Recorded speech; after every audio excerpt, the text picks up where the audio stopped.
So God, I pray, Lord, that God, in the mighty name of Jesus, in the mighty name of Jesus, continue to empower them, oh God, and allow them, oh God, to catch your burden and vision, oh God, for the district.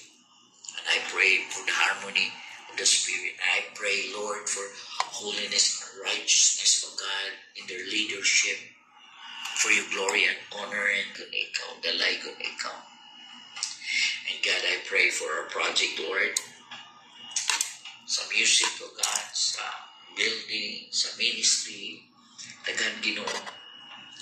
Oh God, Lord, I pray again and again, raise up leaders, oh God, with the spiritual leadership.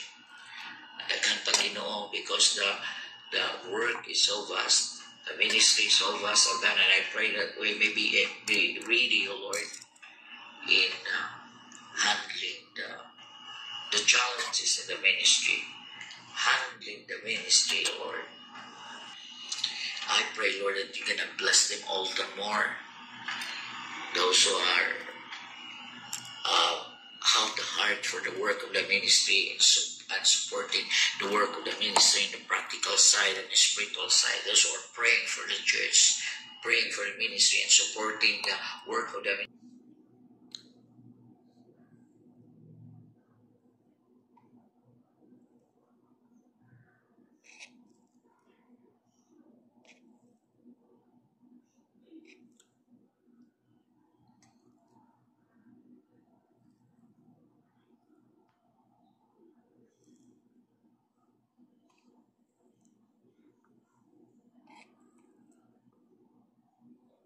All right. Hi, Cynthia. Yay.